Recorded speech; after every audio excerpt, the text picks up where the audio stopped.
આ વખતની સ્થિતિને કેવી રીતે જુઓ છો એક વરિષ્ઠ નેતા તરીકે? ભારતીય જનતા પાર્ટીનો પાયો મજબૂત છે. ભારતીય જનતા પાર્ટીનો મુખ્ય હથિયાર અમારા કાર્યકર્તાઓ છે અને એની તાકાત પર વડોદરામાં તો એટલું છે, એટલા બધા પરફેક્શનિસ્ટ છે કાર્યકર્તાઓ કે અમે આસાનીથી બધા સમસ્યાને હલ કરી શકીએ. એટલે જ્વલંત વિજયને મેળવી છે. એમાં વધારામાં અમને નરેન્દ્રભાઈની પ્રતિભાનું બોનસ મળ્યું છે, એટલે વધારે મજબૂત બને છે. આ વસ્તુ વિપક્ષ પાસે નથી, એટલે અમે એના સંગઠનના જોર પર, કાર્યકર્તાના જોર પર ને સરકાર જે સારા પગલાં લઈ રહી છે એના આધાર પર જો કે આ યુદ્ધની સ્થિતિમાં પણ આપણે સારું જાળવી શકે છે. નહીં તો અત્યારે અફરાતફરી થઈ ગયું હોય સમાજમાં. પણ બહુ સરસ રીતે સેન્ટ્રલ ગવર્મેન્ટ આને મેન્ટેન કરી છે. આ જનતા જાણે છે કે સાબુત સરકાર તો નરેન્દ્રભાઈની સરકાર હોય અને છેક નીચે સુધી આ વિચાર ચાલે એ માટેનો અમારો પ્રયત્ન. આ વખતે ભારતીય જનતા પાર્ટીમાંથી કેટલાક નેતાઓ કોંગ્રેસમાં જોડાયા છે, અન્ય પણ કેટલાક અપક્ષ છે એમાંથી કોંગ્રેસમાં જોડાયા છે. જે પ્રકારે કોંગ્રેસ જે નીતિ અત્યારે ચાલી રહી છે એનાથી કોઈ ભારતીય જનતા પાર્ટીના પરિણામમાં કોઈ અસર પડી શકે ખરી? હું ચોક્કસ એવું માનું છું કે જે કોંગ્રેસની સ્ટ્રેન્થ વધારવાની ગેમ છે એમાં કંઈક ખામી છે. મૂળ તત્વ એ છે કે શ્રેષ્ઠ પ્રતિષ્ઠિત વ્યક્તિઓને એની સાથે જોડીને એને ફોકસ કરવા જોઈએ. આવું તો કંઈ કરતા નથી. હવે જે અમારા જ કેટલાક અમે કરી મૂકેલા માણસો એના જોર પર કોંગ્રેસ લડવા માંગતી હોય, કોંગ્રેસ લડવા માંગતી હોય, કેટલાક અમારા અસંતુષ્ટ લોકો છે. સમજો કે બે વોર્ડમાં કોઈ પોતાની પુત્રી ઉભા રાખવાની વાત કરી છે.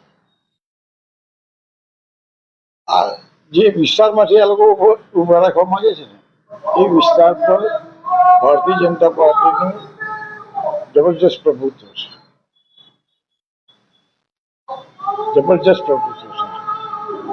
અને હું તો એટલે કહું છું કે અમારો પ્રયત્ન જ્યાં વિક્ષેપ કરવાનો હોય એ બધી રીતે કરતા અમને સારી રીતે આવડે છે. ને એટલા માટે શબ્દસનભાઈને મને આ લોકોએ એપોઇન્ટ કર્યો છે. આ પાર્ટી બનાવવામાં મુખ્ય લોકો પૈકી એક માત્ર જીવતો કોઈ માણસ હોય તો જીતુભાઈ છે. એટલે અમને લાગે કે અમારા આ તબક્કે પાર્ટીનું કોઈ નુકસાન ન થયું. અલ્પેશ લિંબાચિયાની જે ભાજપમાં વાપસી થઈ છે એને લઈને પણ ભાજપના ઘણા બધા લોકોમાં થોડુંક નારાજગી છે, તો એ આગામી ચૂંટણી પર કેટલી અસર કરી શકે? એ નારાજગી છે, ચોક્કસ છે. પરંતુ અલ્પેશ લિંબાચિયાને જે શિષ્ટાચાર વિરુદ્ધના કામ કરવામાં થઈને 6 વર્ષ માટે સસ્પેન્ડ કર્યા હતા, હવે એ જીવ ભાજપનો જીવ છે. ભૂલ તો કરી હતી, 6 વર્ષ માટે સસ્પેન્ડ પણ કરી, પણ એને રિક્વેસ્ટ કરી કે હું ભાજપ સાથે રહેવા માંગુ છું, મને પાછો એ મૂવી મને પૈસા કર્યું કે ચાલો લગ્ન પ્રસંગ લઈને બેઠા હોય તો બધા કુટુંબોને ભેગા કરવાના. આ એક માત્ર એ પ્રયોગ છે. કાર્યકર્તામાં, લોકલ કાર્યકર્તામાં જેની સામે એને કર્યું છે તેને મનદુખ થાય એ સ્વાભાવિક છે. એ બધું સમય જતા થાળે પડે. 69 સીટો આવી હતી ભારતીય જનતા પાર્ટીની. આ વખતે શું આવશે પરિણામ? કેવું આ વખતે પરિણામ કેટલું રહેશે? અત્યારે અમારી સીટ કેટલી છે? 69. અત્યારે કેટલી છે? 69. એમાં 2નો વધારો કરીશું. હું ઓપ્ટિમિસ્ટિક કોઈ વાત નથી કરતો. એ માટેના અમારા પ્રયત્નો છે. અમારી પાસે દિવસ બહુ ટૂંકા છે, પણ જિંદગી પર આ કામ કર્યું છે. બધી પ્રેક્ટિકલ મીન્સ અમે જાણીએ છીએ ને કાર્યકર્તાને સાચવવાનું મેં શીખ્યા છે. કાર્યકર્તાને હંમેશા મહત્વ આપ્યું છે, ખાસ કરીને જીતુભાઈને શબ્દ સંભાળીએ એ અમારી શક્તિઓનો પૂરેપૂરો ઉપયોગ છે. જે રીતે ભાજપમાં નો રિપીટ થિયરીની વાત ચાલી રહી છે, નવા ચહેરા ભાજપમાં આવશે તો લાગે છે તમને કે તમે જે રીતે વાત કરો છો કે 69 માંથી 2 વધારે તો 71 કે 72 સીટ આવશે? નો રિપીટ થાય તો અમારું ટાર્ગેટ 2 સીટ મારું. હા, કોઈ એવું પણ કે બધી સીટ જીતી જઈશું એવા સેન્સથી હું વાત વિચારતો જ નથી. પણ અમે અમારા એફર્ટ્સ એવા હશે કે 2 સીટ બનાવી અને એ માટેની જે સ્ટ્રેટેજી ગોઠવી એટલી તો આવડત આટલા વર્ષોની કામગીરી પછી અમારામાં છે, અમે કરીશું. બહુ મજબૂત એવા સક્ષમ કાર્યકર્તાઓ અમારી સાથે છે. બીજું કે આખા 5 વર્ષ દરમિયાન છે ને કેટલાક પ્રશ્નો આવ્યા છે, કોર્પોરેશન લગતા, વહીવટને લગતા આવ્યા છે, કેટલીક નેગેટિવ બાબતો પણ છે. હું પોતે સ્વીકાર કરું છું, નેગેટિવ બાબતો છે. પણ પ્રજામત હજુ પણ ભાજપ સાથે છે અને બુસ્ટઅપ કરવાનું કામ અમે કરવાનું. બધાને વિશ્વાસ છે કે હવે સારું કરશે. એટલે નો રિપીટ થિયરી અમલમાં આવે તોય વધારે સારું રિઝલ્ટ આવશે એવું અમે માનીએ. પહેલાં લોકો રોષ હોય કે આ તંત્ર નથી ચલાવ્યું એટલે બધાને જવાબદાર ગણો. પાર્ટીને એવું લાગે લાવે ઘરે, પાર્ટીને છેલ્લી ઘડી લાગે કે આ કરવું છે તો કરવાય, કોઈ નવો ઉમેદવાર લાવો છે તો લાવે, એવું જ નથી. આ સાયન્સ લેવાનો મતલબ એટલો છે કે સારામાં સારું એક્સેપ્ટ કરી શકીએ અમે, સારામાં સારું મેળવી શકીએ. ભાજપને જોઈને લોકો વોટ આપે છે, પછી 5 વર્ષ નાગરિકનું કોઈ સાંભળતા નથી, ફરિયાદો બહુ આવે છે ભાજપની, એને તમે હવે કેવી રીતે જુઓ? આ તમારા છાપાનો પ્રચાર છે.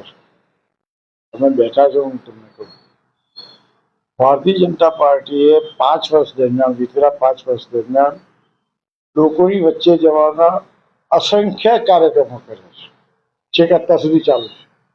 હાથમોજ પણ કરવાનું તો લોકોને ભેગા કરે છે.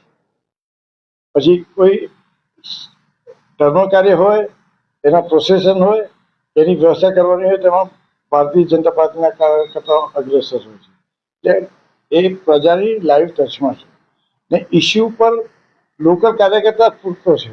અમારા કાઉન્સિલર ખરેખર કામ સારા કરે, પણ વહીવટમાં કોઈ ખામી રહી એટલે બૂમો વધારે ઉઠી છે. અમે સ્વીકારીએ છીએ કે વહીવટમાં કોઈ ખામી છે, તેનાથી બૂમો વધારે ઉઠી છે, પણ કામ તો થયા છે. સરકારે પણ વડોદરાને અગાઉ કરતાં ઘણી વધારે મોટી સહાય પૈસાની કરી છે. એટલે કામ થયા છે. હવે વડોદરા સારું જ લાગે છે, લિવેબલ લાગે છે. અને કેટલીક પ્રશ્નોમાં ઇસ્યુ છે જે એના નહીં, પણ નવું બોર્ડ આવે એમાં સિલેક્શન જ એવું કરીશું એ જ્યારે વહીવટ કરવા બેસશે એની ગણતરી અત્યારથી કરી છે. એની ગણતરી અત્યારથી કરીને એ રીતના જ માણસો એ પોઝિશન પર, સમજો કે 3-2.5 વર્ષ પહેલે પુરુષ એસસી છે ને પછી 3 વર્ષ એસટી મહિલા છે, તેનો અત્યારથી ખ્યાલ કરીને મોવડી મંડળ પાકે પાયા બધો વિચાર કરીને કાર્યકર્તાને તૈયાર કરીને મેદાનમાં ઉતારશે. આ સ્ટ્રેટેજી સામે કોઈની પાસે ને કોંગ્રેસ પાસે નથી. અચ્છા, કોંગ્રેસની સાથે સાથે હવે આપ પણ મેદાનમાં છે, એને હવે હું બહુ ચોક્કસ કહું છું, કોઈ ફરક નહીં પડે, બધું સારું, અમે ફાયદામાં રહીશું. આપ જે પદ લઈ જશે એમાં મહદ અંશે કોંગ્રેસે મત તોડશે. ને તમે આખો બધા છેલ્લા 4 ઇલેક્શનનો જવાબ જોશો, લોકસભાથી લઈને વિધાનસભાથી લઈ ને છેલ્લી કોર્પોરેશન પણ જુઓ. આજે ગણિત ઉપર તમે જાઓ, મેથડ ઉપર જાઓ, તો આના જેટલું ચોક્કસ કોઈ પાર્ટી ચાલવાની નથી. ને અમારી આ જે કુશળતા છે પાર્ટીના કાર્યકર્તાઓની એ અમને પ્રાપ્ત. તમે કોઈ ઉમેદવારની ભલામણ કરી છે એવા વાતો ફેલાઈ રહી છે? મારે કોઈની ભલામણ કરવાની ના હોય. મારી પાસે હું સિનિયર બધા પાસે જિંદગી પર મેં કામ લીધું છે એટલે મારી પાસે આશા રાખી. હું એ કહું છું કે હું આ પસંદગી સમિતિમાં હું નથી અને હું કોઈની માટે કશું કોઈ જગ્યાએ ચર્ચા કરી શકીશ નહીં. પણ તમે મને બાયોડેટા આપો છો તો હું મારા પ્રમુખને જઈને આપીશ. જે આવ્યું છે કેટલું હું કોઈને વ્યક્તિની પાસે ગયો નથી. એ આક્ષેપ ખોટા છે? તદ્દન ખોટા ઉદ્યોગી કરેલા ને રમત કરી. હું કોઈ ધારાસભ્ય પાસે ગયો એ ખોટું. એટલે મેં એક છાપાના તંત્રીને આજે ફોન કરીને કહ્યું છે કે તમારામાંથી કોણ છે ખબર નથી એ છાપામાં. મેં કહ્યું તને કઈ સમજ પડે છે કે નહીં? છાપી મારે તો કોઈ કહે પ્રમાણે કઈ ચેક તો કર. હું ખુલ્લામાં કહું છું આ બધા નોંધ કરી લખું છું અને હું પ્રમુખને આપી દઉં. અમને પ્રમુખને કહ્યું છે કે હું આપું એના પર મારી સ્ટ્રેટેજી હશે. નો રિપીટ આવે તો શું થાય એમાં કઈ રીતે પૂરક બનવું ને એમાંથી મારી પાસે આવ્યા છે નામ બધા નહીં કહેવાનું. મને લાગે કે આને અહીં સેટ કરવું છે. એમાં કોઈ સંબંધ બંધ નહીં. લોકોએ મારા દીકરાને ચૂંટણી લડાવવા કહ્યું કે કોઈ રાજકારણમાં નહીં આવે. મેં જિંદગી આખી કાઢી છે મારા છોકરાના ઘર સંભાળવા અને રાજકારણ એ અમારા માટે મિશન છે, ધંધો નથી. આ તો ભેટ સમજો. એટલે જે લોકો રજૂઆત તો કરે ને મેં મારું કામકાજ જેવું રહ્યું છે. જિંદગીના 57 વર્ષ સુધી કોઈને કોઈ પદ ઉપર મેં કામ કર્યું છે. 19 વર્ષની ઉંમરે હું શહેર મંત્રી બન્યો ત્યારથી 57 વર્ષ સુધી નોન સ્ટોપ એક દિવસનો ડ્રોપ નહીં કોઈને કોઈ જવાબદારીથી મેં કામ કર્યું છે. કાં તો સંગઠનમાં કાં તો એમાં. હવે સંગઠન બનાવવું ના જે જોત બનાવો તમામ પરિવારો સાથે મારા આત્મીયતાના સંબંધ. આજે પણ એ લોકો જે સાથે રહીને કામ કર્યું એમને એવું ના લાગે કે આ બધા અમને ભૂલી ગયા છે. એટલે આજે પણ રોજના 4 ફેમિલીનો હું સંપર્કમાં જોઉં. સાંજ પડે એટલે ગાડી લઈ નીકળવાનું, કોઈ કાર્યકર્તાને કહેવાનું આવું જોઈએ તારી ચા પીવાની છે. એટલે લાઈવ રાખું. મને એટલું છે કે આ જે સામ્રાજ્ય અમે ઊભું કર્યું છે હવે વધારે ડિસ્ટર્બ ના થયું. જે રીતે પિંકીબેન સોની એમના મેયર કારણે વિવાદસ્પદ રહ્યા છે. કોઈ તમારા જ ભાજપના કાઉન્સિલરોની ફરિયાદો હતી કે અમારા ફોન નથી રિસીવ કરતા. હવે જે નવી બોડી બનશે કેવા મેયર વડોદરાને મળવા જોઈએ? બહુ સાચું. મેં પહેલા જ કહી દીધું કે સાહેબ તમે સમજી કે પાર્ટીના મોડી બનેલા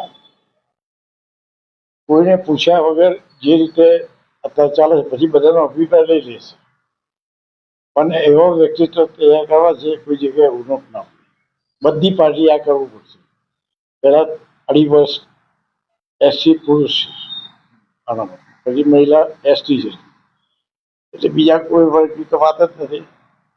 હવે એમાંથી બેસ પડે. સમજો આ ઇન્ટરવ્યુ ના આવે તો પાર્ટીના પાર્લામેન્ટરી બોર્ડને અધિકાર છે કોઈ નવા માણસ ઊભા કરીને પણ મૂકી શકે કેમ કે એને શાસન ચલાવવાનું છે. એટલે જવાબદારીથી કામ કરવું. ગાઈડલાઈનનો અભાવ રહ્યો છે. હે મેયરને ગાઈડલાઈનનો અભાવ રહ્યો છે. કોઈ એમને ગાઈડન્સ નથી કર્યો. ફર્સ્ટ ટર્મ હતી અને મેયર પદે બેસી ગયા. વડોદરામાં નુકસાન થયું. ભાજપ પક્ષને પણ એક મેયર માટે નુકસાન થયું. તમારી વાતમાં હું નહીં આવું, જવાબ નહીં આપી શકું. એનો જવાબ આપવા જેવો લાગતો નથી. આટલા પછી વાત સમજી જાઓ. પણ આવી ખામી ફરી ના સર્જાય એના બધા સંજોગો રહેશે.